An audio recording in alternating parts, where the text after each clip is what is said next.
Hello fans of all ages, Ryan Morick back here with you. So the New York Giants have pretty much started their offseason. They have cut Golden Tate, they have cut David Mayo. Today, they just cut Kevin Zeitler. The Giants are in a huge cap crunch. They need to make a lot of moves because, quite frankly, if you are in a cap crunch with your QB on his rookie deal, you got some serious issues. Now, I like what the Giants have done so far. I think the Golden Tate signing from the get-go was a horrible move. And honestly, he was a very bad receiver and had a worse attitude than Odell Beckham Jr. when he was here. And if you know me, you know I was not a fan of Odell Beckham Jr. at all. David Mayo, I mean, he really didn't have much of a necessity on this roster. They have Blake Martinez now, who was one of their best signings in the last several years. I thought the free agents that they got last season were all very good. Graham Gano, Blake Martinez, James Bradbury, Logan Ryan. That was a very good offseason by Dave Gettleman right there in terms of the free agency market. But now you look at this year's market, and Kenny Golladay is sitting right there. And if I'm the New York Giants, I'm exploring every single avenue to try to get this guy. Now you look at this Giants team, and they have two glaring issues, and that is the lack of a playmaker and a not great offensive line at all. Now, PFF will tell you that the Giants offensive line ranked 31st throughout the National Football League. I don't necessarily buy that. I thought that they improved as the year went on. I think their run blocking is very good. Their pass blocking obviously needs some work, and I think Andrew Thomas struggled early on in the season, and I think that he got better as the year went along. I like Shane Lemieux a lot. I think Nick Gates got better as the season went on, and I think if you're the Giants, you also have to remember that Nate Solder is going to come back this year. Now, what he is, I have no idea, but I think he's going to help out in some capacity. And credit to my colleague Ralph Acciano on this one from SNY. He said that a guy like Darrell Williams, who's a tackle from Buffalo, he's a guy that the Giants could be looking at a bargain of a price, especially now that they did cut Kevin Zeitler. But if I'm the New York Giants and I see Daniel Jones in his third year, and I know the Giants are going to force it down our throats that they think that he is the guy, but the numbers don't lie. The Giants had the second worst offense in all of football last year in terms of points scored. Sterling Shepard cannot be a receiver one. The way that football is played today, you don't need an elite offensive line to win. You don't need an elite defense to win. I think the Giants defense is good enough. What teams are out there with the best offensive line in the league but a lack of weapons out wide, and then they're going to make a serious playoff run? Not many. And I know people can look at this past Super Bowl and see that the Bucs defense was running all over the Chiefs offensive line, and that is certainly a valid point. But the Bucs defense was also pretty good. And on top of that, the Buccaneers had Tom Brady, Antonio Brown, Mike Evans, Rob Gronkowski, and Chris Godwin. The Giants have lacked an elite playmaker for so long. They really haven't had one since Victor Cruz's rookie year. But I really think that if you're the Giants, you can go out there, and I know that they can't get Kenny Golladay right now because the cap did go down. They're still in the cap crunch. They're going to have to make a couple of extra moves here and there to get enough salary cap to bring in Kenny Golladay. But I think that if the New York Giants extend Leonard Williams to a long-term deal, you would assume that that would save them some money for this year. Right now, Williams is set to make over $19 million. I think if you extend him to a 4-year deal, turn that to about $15 or $16 million a year, save you $4 million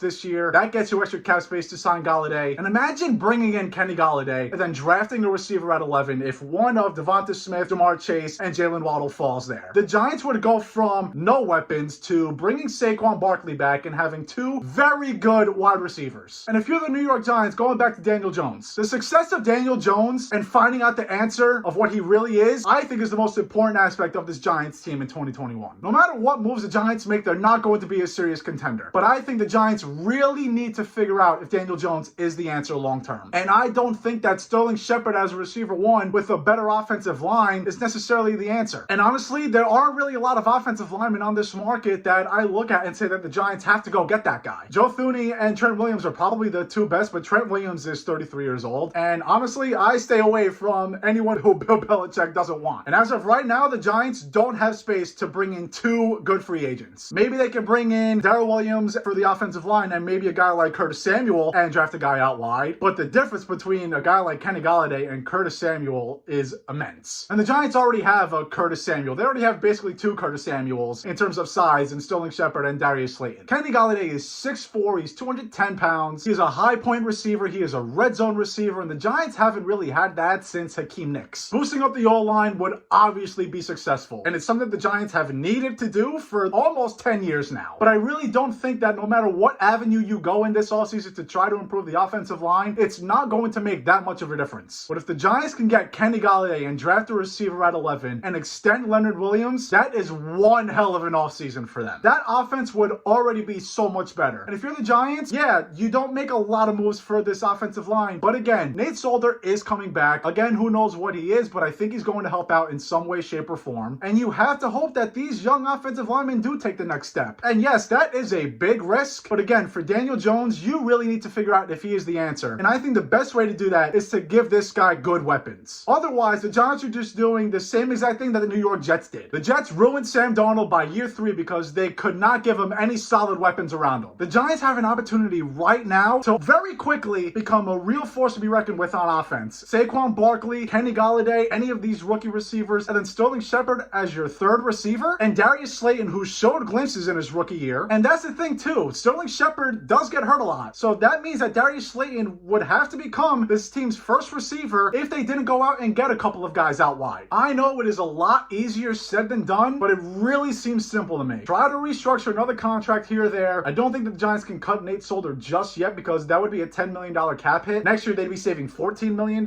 instead of the $6 million that they would save this year. So you have to live with Nate Solder being on this roster. But if you can cut someone else, restructure another contract, and keep in mind, the Giants love Kenny Golladay too. They were trying to get him at the trade deadline last year. You assume that the Giants are probably going to extend Leonard Williams. I know that stinks for Dalvin Tomlinson. That probably means that he is going to be gone. But I have a lot of faith in this secondary, to be quite honest. I have a lot of faith in this linebacking core, especially with Blake Martinez over there. And I think the front four is decent. Again, you don't need this elite defense. You need offense. You need playmakers. That's how you win in football nowadays. One thing that has been wrong with the Giants is that they have struggled to put up 20 points a game. No one is winning like that anymore. You need to be able to score points. And again, if you get 2 good receivers and you can score, like I said, the most important thing would be finding out your answer for Daniel Jones. And if Daniel Jones does not play well with 2 good receivers out wide and Sterling Shepard as your third receiver, then you have your answer on Daniel Jones. And I'm not going to sit here and say that Daniel Jones is the next Hall of Fame quarterback, but he's not going to get any better if you don't give him any weapons around him. They picked Daniel Jones 6th overall a couple of years ago. They invested a lot in Daniel Jones, and they need to make it worthwhile. I think the defense is fine. You have to hope that the O-line somewhat improves, but I think the move for the Giants this offseason now, especially now that they have cut Kevin Zeitler, use this cap space to get Kenny Golladay, and then if you draft a receiver at 11, you have 2 dynamic weapons out wide, and who knows what this offense could be. If you're watching this, thank you. If you're listening to this, thank you. It is not goodbye. It is see you later. So long. Take care, everybody.